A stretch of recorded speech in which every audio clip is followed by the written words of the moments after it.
BJP MP Tejaswi సూర్య మరోసారి తన fitness ను నిరూపించుకున్నారు. గోవాలో జరిగిన ఐరన్ మ్యాన్ 70.3 ట్రయాథ్లాన్ ఛాలెంజ్ ను విజయవంతంగా పూర్తి చేసిన తొలి ఎంపీగా రికార్డు సొంతం చేసుకున్నారు. ఇందులో భాగంగా ఆయన 1.9 కిలోమీటర్లు ఈత కొట్టారు. 90 కిలోమీటర్ల మేర సైక్లింగ్ చేశారు.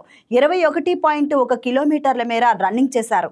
ఈవెంట్లోని అన్ని విభాగాలను విజయవంతంగా పూర్తి చేసేందుకు దాదాపు 4 నెలల పాటు తేజస్వి సూర్య శ్రమించారు. ఈ సందర్భంగా ఆయన్ను అభినందిస్తూ ప్రధానమంత్రి నరేంద్ర మోదీ ట్వీట్ చేశారు.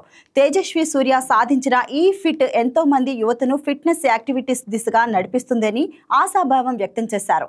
2022లో గోవాలో జరిగిన ఈ పోటీల్లో కూడా తేజస్వి పాల్గొన్నప్పటికీ కేవలం సైక్లింగ్ విభాగాన్ని మాత్రమే ఆయన పూర్తి చేయగలిగారు. ఈసారి జరిగిన పోటీల్లో 50కి పైగా దేశాలకు చెందిన ఔత్సాహికులతో పాటు భారత్లోని కేంద్ర రాష్ట్ర ప్రభుత్వాలకు చెందిన 120 మందికి పైగా పాల్గొన్నారు. స్విమ్మింగ్, సైక్లింగ్, రన్నింగ్ ఈవెంట్స్ తో కలిసి ఉన్నందున వల్లే దీనికి ట్రయాథ్లాన్ అనే పేరు వచ్చింది.